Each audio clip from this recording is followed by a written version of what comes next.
All right. Hi, everyone. Welcome again. I want to introduce you to a new friend of mine, a gallerist I love in that artist term.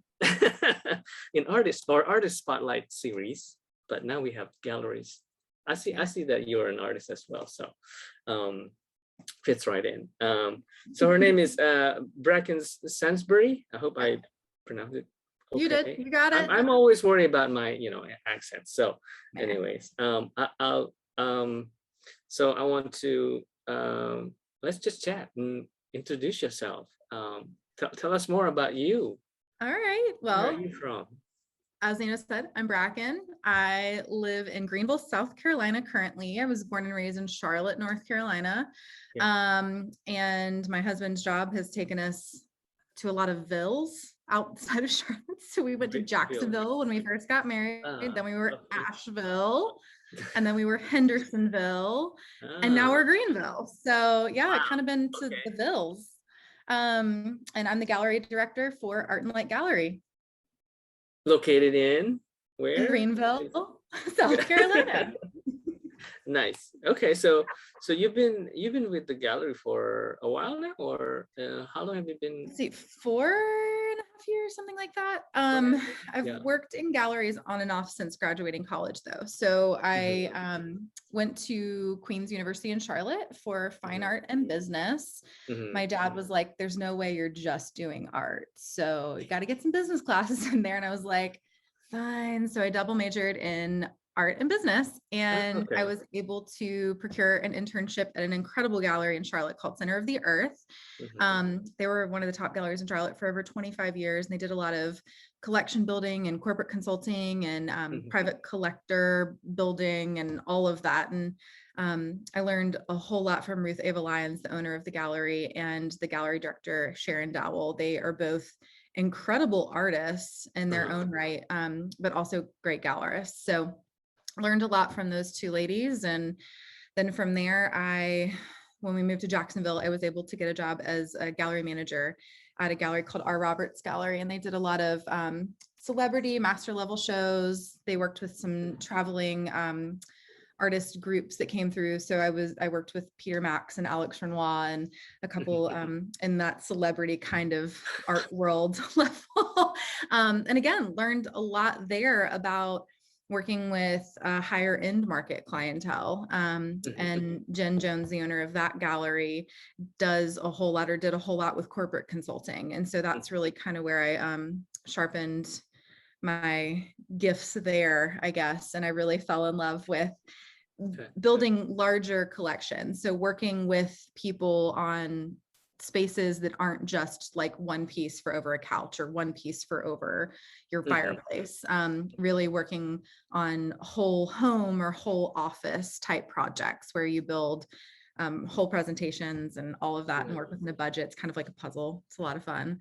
And then from there, we moved to Asheville, North Carolina, which if any of you guys watching, Asheville's a pretty big hotspot for the arts. People travel from all over to shop in Asheville for art. I worked at a gallery there that worked with a lot of local emerging artists, and then moved to Greenville, and I guess the rest is history. So I've been with Teresa now for just under 5 years, I think it is. And it's been really fun to work with Art and Light from where it was to where it is we've grown, we've built our collector base, we've built our artist base, we've built our tool belt of what we offer. Greenville's a small town, but it's growing exponentially, and we've got incredible artists here, and just a few galleries. There aren't very many galleries, so I feel like we're kind of paving the way for a consulting based gallery that really works with collectors to build full collections, both private and corporate. So it's been a fun journey, and I love it. Cool. Yeah, I think the biggest thing for me that stands out is the gallery itself. It's unique. It's kind of really unique. Like it's a house. It's not really. It's based on How did it came about? Like it used to be what? So Teresa Roche is the owner of the gallery, and Art and Light has been in existence in some shape or form for 15 years this past year, or this year. And when she first started, our little neighborhood is called the Village of West Greenville. And like any good art area, it starts with the artist. And so it was a not great area of town. And of course, over the last 15 years, it's becoming more and more gentrified, and there's more and more business coming to the area and life being blown into the area. But she left the building that she was in, which was in like the little main area, was a little Flatiron building, and went to another area of town. And then eventually this church and parsonage came on the market, and she saw the house, the parsonage for the church, and was like, oh my gosh, this is perfect. It had really, really great bones. It has like really cool beadboard. I mean, you can still see the beadboard. She ended up leaving a lot of the character. And we always talk about room and wanting more storage and all of this stuff, but a lot of the identity of our gallery is that house. And it, I think it's very approachable, where a big white box gallery is not. It can be very intimidating. People walk into a big white box gallery and they're like, don't know who to talk to. I don't want to bother the person over behind that desk, and I feel overwhelmed. So, and I've worked in those galleries. I know what it's like. But with us being in a little house, it's warm, it's charming. You walk in the door and you can see how a wall that you might have that's that same size fits art, and how we curate it. So it just gives a lot of life and character to what we do. And it allows us to playfully curate the space with the artists that we represent. And then the space really complement the pieces. To fit their own house. It's kind of could be similar to that. And also you guys are using the 3D yes. Oh my gosh, Dana with Matter, she doesn't work for Matterport. She has her own company called Apotheosis Media, and she actually came to us with this idea. And it always kind of been in the back of my mind, like, dang, it would be so cool with how we're growing online. It would be so neat for our artists and our collectors that aren't local to Greenville to be able to walk through the space. And she reached out, and it was like a light bulb went off. And so she does realtor tours for realtors. And she is smart and decided to start looking at other businesses that she could market those services to. And I think a gallery is the perfect thing. And again, we're not your typical gallery where stuff is hanging for a month and a half and it never moves from that spot or longer. We're moving stuff constantly. It's always changing in there. And so to give folks a little bit of insight into what it looks like at a certain period in time, to where you can actually like walk through, has been really cool. People have really enjoyed it. It lets people really explore at their own pace from anywhere. So how many times do you guys usually rotate pieces? Is it once a month, or it's like so you have different rooms? And yes, we have different rooms. So if you ever take the tour, you'll see like the back left room is our biggest room, and it gets great light. There are great windows in there. That's our exhibition space. So that room rotates monthly. We always have some exhibition. Sometimes it's a duet, sometimes it's a group show, sometimes it's a solo exhibition. Just kind of depends. And we usually plan those shows a year or so in advance. So that rotates monthly. And then the rest of the gallery, as things sell, obviously we have to replace whatever was on the wall. So we pull things from storage, but oftentimes that creates a snowball effect because we are in a house, like renovating. Everything is very highly curated for the space and what goes next to it and all of that. So very often we end up rotating everything or one of the rooms to fit everything else that's around it. So it's constantly changing. And we don't sit on art all that long. We move art a lot quicker than a lot of other galleries I worked in. And I think a lot of it is attributed to the fact that, you know, we are approachable. We work with incredible artists. All of our artists have their own voice. Nobody is exactly like anybody else. A range of price points. So we kind of connect with all different collector levels. So we really don't sit on a lot of art for very long. So things are constantly moving. So the way I see you guys is it feels like a kind of like a store, like a retail type Sure. of DNA. Feels like just the way you curate things. This is not not in a bad way, in a good way. Oh, I know. Yeah, I know. Hey, I've merchandised. When we Yeah. first moved to Greenville, I mean, Art and Light wasn't what it is now, and there wasn't a place for me with Art and Light. I ended up working as a merchandiser at Anthropology. Like merchandising, I think, is incredibly important, especially the fact that we are in not a big white box gallery. We aren't just hanging everything, 6 feet apart at 60 inches. Like everything has to find a home that really like speaks. And again, one of Teresa's biggest tenets when she opened the gallery is she wanted a place where somebody like her just out of high school son who loved art could find something that he could collect. We always want to feel approachable. I want to have works on paper that anybody can grab and then frame up when they have the money to do it. Or if you have a small space in your home and can't do some huge giant focal piece, we've got smaller 12 by 12s that you can get. So I think that kind of retail environment takes away that intimidation factor, and it makes it feel like something almost familiar and easy. And I think that, both Kat and myself, who are in the gallery all the time, are also approachable. Like we love what we do. So we want to talk to you about it because we believe in our artists. We believe in everything that they do. And we also want to make our clients really happy. So whether you're coming in just kind of like dipping your toe into what it means to buy art, or you've been doing it forever, like we want to meet you wherever you are in that. And also, this is another thing that's kind of stand out to me is that you guys are really active in social media. Well, at least in Instagram. What do you think that? Why do you guys do that? Like, it's I just want to get your perspective. Well, we're in the arts field, which is incredibly visual, and Teresa started Art and Light's Instagram years ago, back before the algorithm was so tricky to maneuver.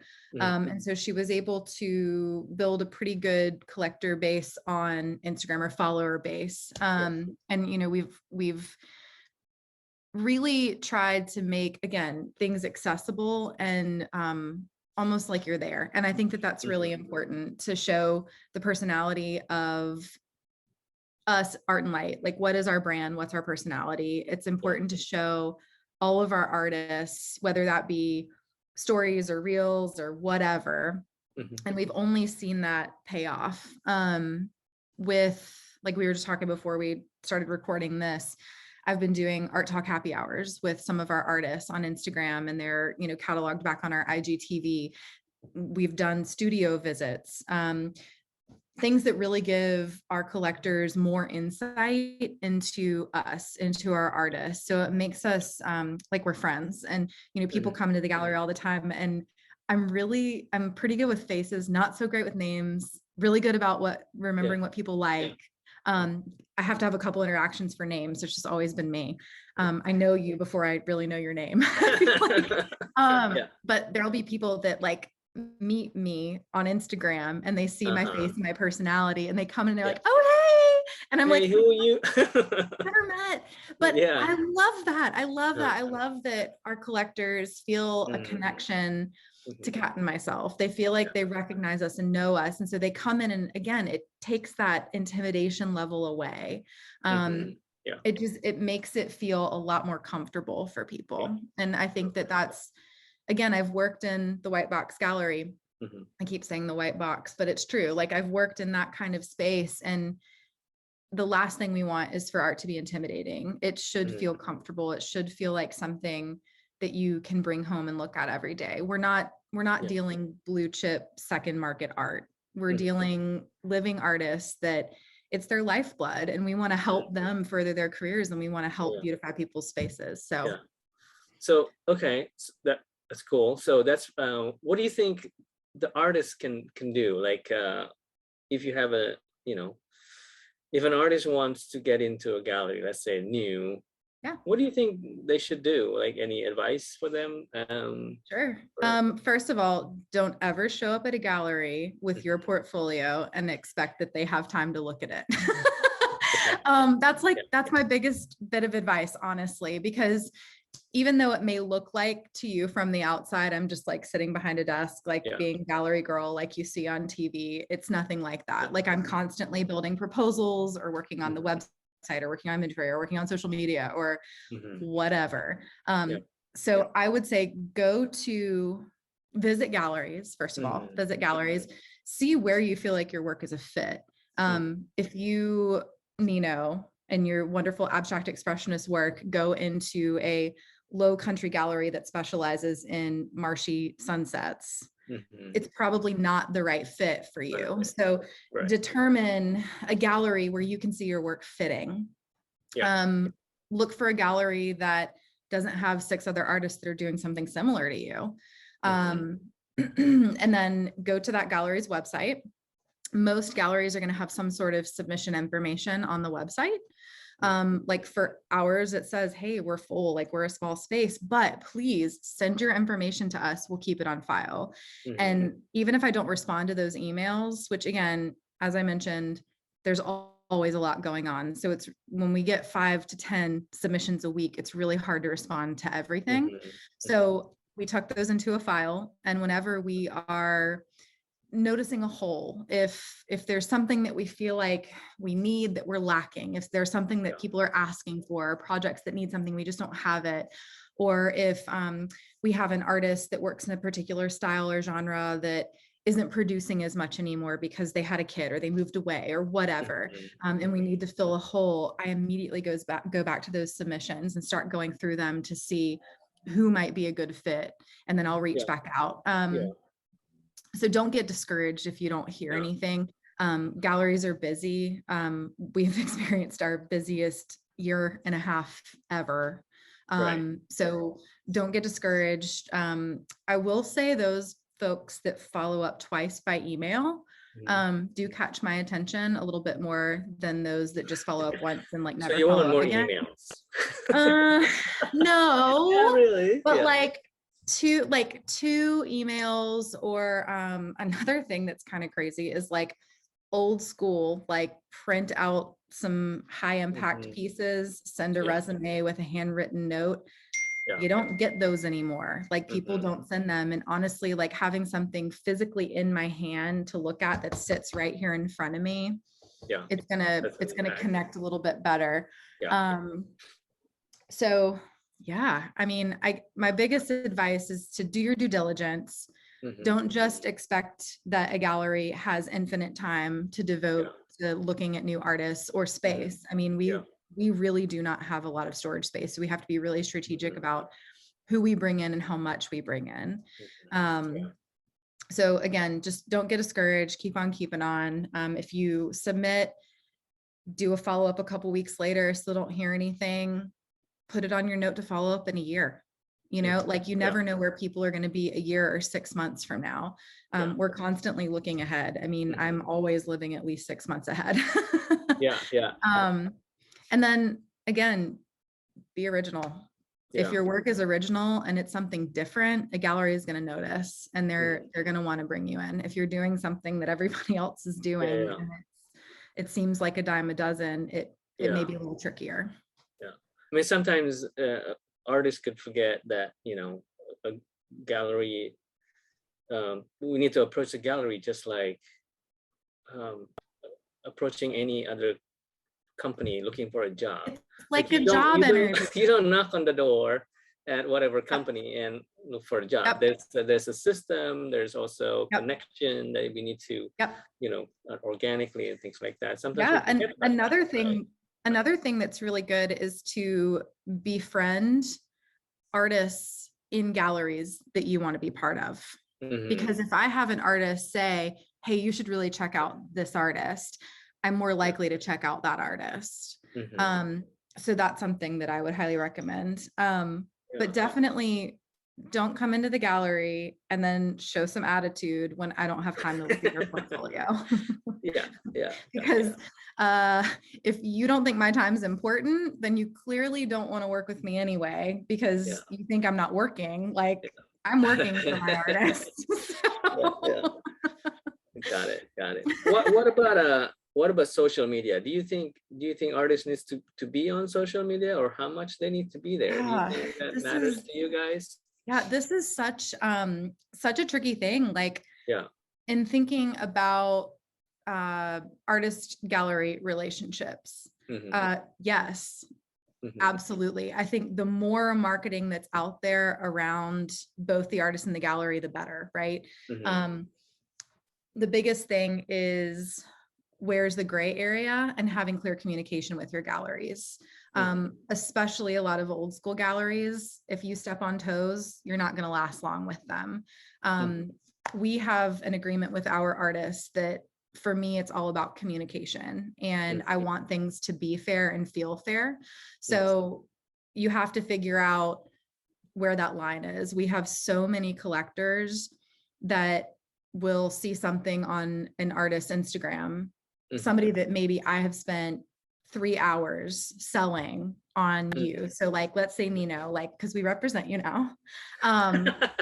So let's say I have spent like 3 hours helping this client, and they still haven't made a decision. And then they are, up at 11:30 at night, and they're looking at your Instagram, and they come across a piece, and they're like, holy cow, this is the piece. I've got to have it. They reach out to you directly, and they're like, hey, I want this piece.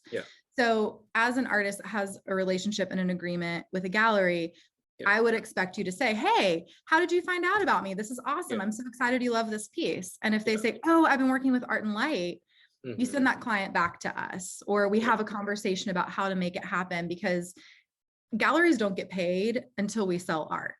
So if I'm spending hours and hours selling you to somebody, and then I find out, if I'm like looking at their Instagram and I see that your piece is hanging, I'll be like, dang it. So I think that you have to have open relationships with your galleries. You have to have open communication, and find galleries that are really fair, and that have your back. I think that that's also really important. You don't want to work with people who are going to cheat you every step of the way. You want to work with people that want the best for you, and enough to keep doing what they do for you. So as far as social media, I think it's important. Don't give it all away. There's so many artists that show like their entire process. I don't recommend that. I think that too many emerging artists or hobby artists can then just kind of copy what you're doing. There's a lot of that goes around on social media. So I think that as an artist, protect your goods, like protect what you have created and cultivated. So find a way to protect yourself against that. I mean, you would be surprised how many submissions I get, and everything looks the same. And I'm like, okay, so did you go to this artist workshop, or did you stare at this artist like Instagram for forever? It's funny how you can, as a gallerist, you can see more because you've seen pieces coming in to you, and you can look at that. So interesting. Okay. So I would say just keep some of your like most beloved secrets, your trade secrets to yourself. I mean, that's what big businesses do. If we're thinking about approaching a job interview or being a big business, you're going to protect your trade secrets. So be careful with that. But I think that creating a personal brand is important. I think that as long as you can keep up with your galleries or keep up with your own sales or whatever, like keep doing what works. But social media is important to create a brand that people feel like they can connect with. Okay. Well, cool. I think that's I don't know, do you have any other final thoughts or final words before we wrap up? Any thoughts about new technology? Well, you mentioned like NFTs. We were talking about this earlier, and I'm like, we don't have to talk about that. My father-in-law keeps sending me stuff, and I'm like, I only have so many hours in the day. This will take another decade of schooling to understand. So I can't give you any advice on that. But what I will say as artists, figuring out this wacky world, just keep doing what you're doing and be genuine to yourself. Like, be original. Work with galleries that you trust, work with people that believe in you, and that don't want to take advantage of you. One of the most important things that I try to remind a lot of my artist friends is exposure is not currency. If somebody's asking you to donate to this and they want you to do this for free in hopes that something will sell, nah. I mean, exposure is cool, but like, you need to make something off of it. So I guess that's one of my biggest things. Again, work with people that believe in you and have got your back. Cool. Well, that's awesome. Well, thank you for all the insights, and it's very helpful for everyone here. And well, I hope so. An artist, I think so. So. Well, all right. And if any other questions, I'm around all the time. Everyone, you can send 2 emails to her. Yeah, 2 emails. Just kidding. Great. Open myself up to that. No, just kidding. All right. Well, I guess we can wrap up, and thanks again for your time. Yeah, thank you, Nino. This was fun. Right. We'll see you again on the Instagram. Except next time I'll be interviewing you. Okay. Maybe. Okay. Yeah, definitely. All right. Thanks. Okay. Bye. Ciao.